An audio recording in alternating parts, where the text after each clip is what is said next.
Hello friends, welcome to my YouTube channel. अभी मैं बात करने वाली हूँ DSSS पीआरटी के सिलेबस के बारे में। तो इसका एग्ज़ाम पैटर्न सबसे पहले देख लेते हैं। एग्ज़ाम कितने आवर का होता है, कितने मार्क्स का होता है, क्या निगेटिव मार्किंग होती है।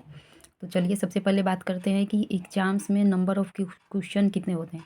तो नंबर ऑफ़ क्वेश्चन 200 होते हैं और 200 मार्क्स के होते हैं, यानी कि पर क्वेश्चन पर मार्क्स, 1 क्वेश्चन 1 मार्क्स का। अब बात कर लेते हैं कि कितने आवर का होता है।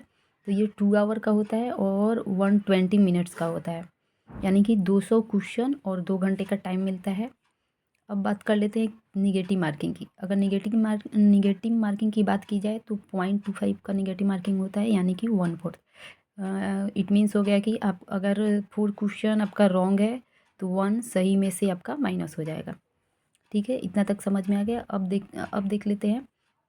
200 मार्क्स का है तो वो पार्ट वाइज दिया होता है।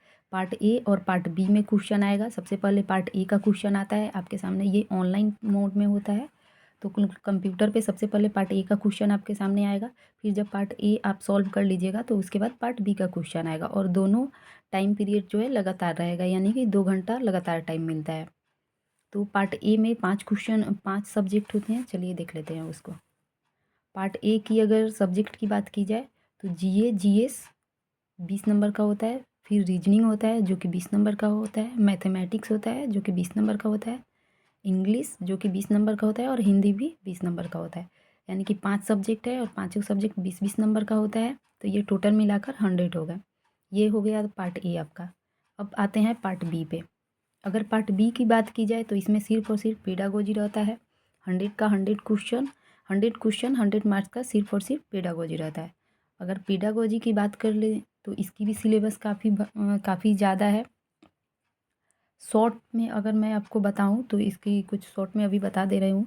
जैसे सब्जेक्ट पेडागोजी से रहता है क्वेश्चन, सीडीपी से रहता है चाइल्ड डेवलपमेंट पॉलिसीज, जैसे एजुकेशन पॉलिसी जितनी भी है उससे क्वेश्चन आता है।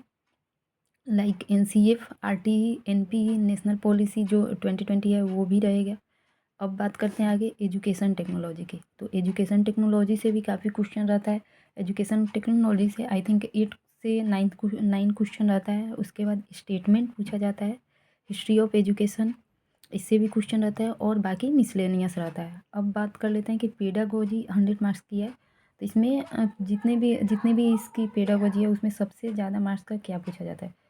तो सीडीपी से सबसे ज़्यादा क्वेश्चन रहता है। क्वेश्चन सबसे ज़्यादा कहाँ से रहता है, तो सीडीपी से सबसे ज़्यादा क्वेश्चन रहता है। सीडीपी से अराउंड 60 to 70 क्वेश्चन आता है। सीडीपी से सबसे ज़्यादा क्वेश्चन आता है अराउंड 60 to 70। उसके बाद एजुकेशन पॉलिसी जो है उससे क्वेश्चन रहता है अराउंड 10। फिर एजुकेशन टेक्नोलॉजी से आपका 8 to 9 क्वेश्चन आता है। बाकी स्टेटमेंट से 2 या 3, और मिसलेनियस से 10, और हिस्ट्री ऑफ एजुकेशन से भी 3-4 ऐसे करके रहता है। तो अगर पेडागोजी पे आपको फोकस करना है तो आप सबसे ज़्यादा चाइल्ड डेवलपमेंट पे फोकस कर सकते हैं, क्योंकि सीडीपी से क्वेश्चन सबसे ज़्यादा रहता है।